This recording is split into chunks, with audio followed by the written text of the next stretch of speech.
दोस्तों वैसे तो हर किसी की नज़र में एक अच्छे न्यूज़ एंकर की अलग अलग परिभाषा हो सकती है, पर मेरे हिसाब से वो इंसान या फिर वो एंकर जो अपने दुश्मनों से वो हर चीज़ निकलवा ले जो कि वो निकलवाना चाहता है और उसे मैदान में भी ना उतरना पड़े, उसे खुद लड़ना ना पड़े, वही एक अच्छा एंकर होता है। और इस मामले में चाहे अमन चोपड़ा हो, सुशांत सिन्हा हो या फिर रूबिका लियाकत हो, तीनों कमाल के हैं। मुसलमानों हिंदुओं के धार्मिक त्योहार में शामिल होना हराम है, नाजायज है, नहीं होना चाहिए। देखिए, सबसे पहले तो मुझे मौलाना साहब की उस बात से सख्त एतराज है जिसमें मौलाना साहब कह रहे हैं कि हिंदुओं के त्योहार में शरीक होना शरीयत के खिलाफ है या इस्लाम उसकी इजाजत नहीं देता है। फराज के दुबई का पहले मैं एक जवाब दे दूं। मैं भी मुसलमान हूं, मेरी आवाज नहीं दब रही है। सरकारी मुसलमान है। सरकारी मुसलमान आया साजिद रशीदी साहब, सरकारी मुसलमान। शरीयत पे आइए। आप जानते हो शरीयत को? आप कह रहे हो मैं तो रंग भी लगवाता हूँ, मैं तो होली भी खेलता हूँ, मैं तो पूजा भी करता हूँ। कौन से मुसलमान हो भाई? कौन से मुसलमान हो जो होली खेलते हो? कहाँ लिखा है शरीयत में होली खेलना जायज है? दोस्तों जैसे ही हमारे देश में नवरात्रि शुरू हुए हैं, वैसे ही कई जिहादी भी एक्टिवेट हो गए हैं और वो डांडिया नाइट्स के बहाने अपने अपने शिकार पर निकल पड़े हैं, जिसको लेकर आज रूबिका लियाकत ने साजिद रशीदी और इस सपाइये को आपस में लड़ा दिया। अभी ऐसा नहीं है कि साजिद रशीदी कोई फरिश्ता है, कोई अच्छा इंसान है, घटिया ये भी काफी है, लेकिन क्योंकि सपाइयों ने इसकी जिंदगी झंड कर रखी है तो ये सपाइयों से कुछ चिढ़ता भी ज्यादा है। इसी वजह से ये लगातार इन सपाइयों की पोल खुल रहा था और वो सपाइया साजिद रशीदी जैसे मौलानाओं की। बाकी बीच में किस तरह से रूबिका लियाकत ने इन दोनों से मजे लिए हैं, जिहादियों को झाड़ा है, आप खुद देखिए। गरबा में एंट्री को लेकर सियासी घमासान भी शुरू हो गया है।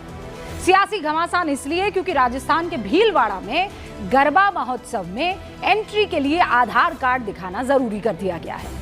राजस्थान के ही कोटा में विश्व हिंदू परिषद और बजरंग दल ने पोस्टर लगाकर ऐलान कर दिया है कि गरबा कार्यक्रम में गैर हिंदुओं की एंट्री नहीं होगी। मध्य प्रदेश के खंडवा में तो प्रशासन और आयोजकों ने ही गैर हिंदुओं की एंट्री पर पूरी तरह से बैन लगा दिया है। मौलाना साहब, शुरुआत में आप ही से कर लेती हूँ। इस वक्त आप देख ही रहे हैं किस तरीके का माहौल है। कह रहे हैं कि अगर कोई भी एंट्री करना चाह रहा है, खासकर गरबों में जो डांस और नृत्य हो रहा है वहाँ पर, उनको आधार कार्ड दिखाना होगा। बात आ गई हिंदू मुसलमान की कि देखिए मुसलमानों को एंट्री नहीं दी जा रही है, इस पर आप क्या राय रखते हैं? देखिए, एक वक्त था हिंदुस्तान में जब हम लोगों से कहते थे कि मुसलमानों हिंदुओं के धार्मिक त्योहार में शामिल होना हराम है, नाजायज है, नहीं होना चाहिए। तो यही लोग मुंह उठा के हमसे कहते थे कि ये कैसा इस्लाम है कि हिंदुस्तान में जो है एक दूसरे के साथ मिलने नहीं देता, एक दूसरे को आपस में होली दिवाली की जो है मुबारकबाद नहीं देने देता, होली दिवाली में एक साथ नहीं आने देता। जब लोगों ने यानी नौजवानों ने इसको आगे बढ़कर गले लगाया और हिंदू त्योहारों में शामिल होने लगे तो उन्हीं पर लव जिहाद के केस लगने लगे। ये बड़ी अजीब सी विडंबना है देश में। मौलाना साहब, ठीक है, ये विडंबना आपकी समझती हूँ, पर ये एक विडंबना भी एक्सप्लेन कर दीजिए मुझे आप। मौलाना साहब स्क्रीन पर लाइए, बताइए। एक विडंबना भी एक्सप्लेन कर दीजिए। नौजवानी क्यों जा रहे गरबा में? हाँ, बूढ़े तो गरबा खेलेंगे नहीं? क्यों औरतें क्यों नहीं जा सकती है? औरतों में क्या दिक्कत है? मतलब अगर हिंदू मुस्लिम एकता के लिए नौजवान परचम बुलंद कर रहे हैं तो महिलाएं भी चली जाएं गरबा, तो वहाँ पे महिलाएं भी करती हैं। देखिए, ऐसा है, ये सारी जिम्मेदारी आप मुसलमान नौजवानों की है कि गरबा में जाए और हिंदू मुस्लिम एकता बढ़ाए। औरतों को भी भेजिए ना, क्यों नहीं भेजिए? रूबिका जी, हिंदुस्तान लोकतांत्रिक देश है, शरीयत से चलने वाला देश नहीं है। इसमें किसी भी आदमी को आजादी है, वो गरबा खेले, डांडिया खेले, होली खेले, किसी भी त्योहार में शामिल हो, चाहे वो कोई मुसलमान हो, हिंदू हो, कोई भी कुछ भी कर सकता है, कोई इसको मना नहीं कर सकता। हम कादियानी नहीं कहेंगे किसी को भी। पहले आप क्लियर कर दीजिए मौलाना साहब कि मुसलमान लड़का अगर गरबा खेलने जाएगा तो कोई दिक्कत नहीं, हिंदू मुस्लिम एकता होगी, राइट? नहीं, इस्लाम में दिक्कत है, इस्लाम मना करता है इन चीजों को, बिल्कुल मना करता है। तो भाईजान जाने की क्यों जरूरत है? फिर ना जाए। मैंने आपसे वही कहा शुरू में कि इस्लाम जब मना करता था, हम मना करते थे, हम फतवा देते थे बाकायदा इस बात के लिए, तो इन लोगों को दिक्कत होती थी कि ये कौन सा इस्लाम फैला रहे हैं देश में। नहीं, पर आपस में करीब नहीं आने देते। और जब ये होने लगा तो दिक्कत लव जिहाद की हो गई। नहीं मौलाना साहब, मेरे पास तो लॉजिक है। आप कह रहे हैं कि इनको दिक्कत होती थी कि ये आप हिंदू त्योहारों को नहीं मनाते, उसको हराम। मैं बता रही हूँ दिक्कत क्यों है। दिक्कत इसलिए क्योंकि नीयत साफ नहीं है। आप वहाँ पर आप माता रानी का गरबा थोड़ी करने जा रहे हैं, बिल्कुल। मौलाना साहब, नहीं, वहां पर अगर आदमी जाकर छेड़खानी कर रहा है, महिलाओं को नृत्य करते हुए देखने में उसे आनंद आ रहा है, तो ये माता रानी की पूजा अर्चना कहाँ हुई या उसकी इज्जत कहाँ हुई? और अगर ऐसा है तो मैं तो कह रही हूँ कि सबको जाना चाहिए। मुस्लिम नौजवान ही क्यों जाए, मुस्लिम महिलाएं भी जा सकती है फिर तो, हिंदू मुस्लिम एकता के लिए। खिदवई साहब भी यहाँ पर मौजूद है। प्रोफेसर, ये क्या कह रहे हैं कि मूर्ति पूजा हराम है तो मुस्लिम नौजवानों को नहीं जाना चाहिए, जाएंगे तो लव जिहाद में फंसा दिया जाएंगे? छोटे बच्चे हैं क्या, लॉलीपॉप चूसते हुए वहां पर पहुंचेंगे कि जाएंगे और लव जिहाद में फंसा देंगे? नियत से आपके पता लगेगा ना कि आप वहां पर क्या करने के लिए गए हैं। यहां भी विक्टिम कार्ड खेलेंगे। रूबिका जी, देखिए, सबसे पहले तो मुझे मौलाना साहब की उस बात से सख्त एतराज़ है जिसमें मौलाना साहब कह रहे हैं कि हिंदुओं के त्यौहार में शरीक होना शरीयत के ख़िलाफ़ है या इस्लाम उसकी इजाज़त नहीं देता है।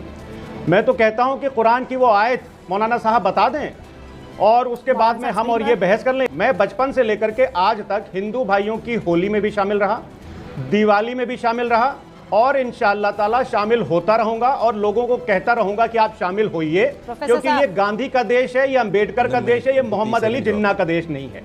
देखिए, फराज खिदवई का पहले मैं एक जवाब दे दूं। दे दीजिए भाई। इन्होंने कहा फराज कि भाई को भी स्क्रीन पर लाइए।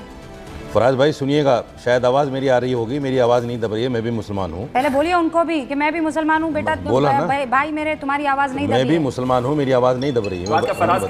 सरकारी मुसलमान है। सरकारी मुसलमान आया साजिद रशीदी साहब, सरकारी मुसलमान। बहुत बहुत धन्यवाद आपका। सुनिए, तीन मुसलमान है इस फ्रेम में, तीन मुसलमान है इस फ्रेम में, लेकिन एक पक्का मुसलमान है समाजवादी पार्टी का राष्ट्रीय प्रवक्ता फराज खिदवई साहब, बाकी सब सरकारी मुसलमान। फराज भाई, आपने जो कहा ना, जो आदमी एक महिला सांसद की इज्जत ना कर सके, अरे सुनो यार, कहाँ चले गए तुम? एक इंतहाई नेक शरीफ क्यों नहीं चले जाएंगे? बिल्कुल, क्यों नहीं चले जाएंगे? आपने तो बदतमीजी की हद खत्म कर दी थी ना। अच्छा सुनिए मेरी बात सुनिए, शरीयत पे आइए, वहां मत जाइए। जिसको देखिए इस्लाम ने शरीयत पे क्या, शरीयत में लिखा है कि किसी हिंदू महिला को पहले शरीयत पे आइए, शरीयत पे क्या शरीयत पे आइए। आप जानते हो शरीयत को? आप कह रहे हो मैं तो रंग भी लगवाता हूँ, मैं तो होली भी खेलता हूँ, मैं तो पूजा भी करता हूँ। कौन से मुसलमान हूँ भाई? कौन से मुसलमान हो जो होली खेलते हो? कहाँ लिखा है शरीयत में होली खेलना जायज है? कहाँ लिखा है शरीयत में? बताइए मुझे, कहाँ लिखा है शरीयत में कि होली खेलना जायज है? बड़े मुसलमान बनते हो वोट लेने के लिए? ये सिर्फ वोट लेने वाले मुसलमान हो? अबू आसिम आजमी तुमसे लाख दर्जे अच्छा है। अबू आसिम आजमी तुमसे लाख दर्जे अच्छा है, जो कहता है मैं मुसलमान हूँ, मुसलमान रहूंगा।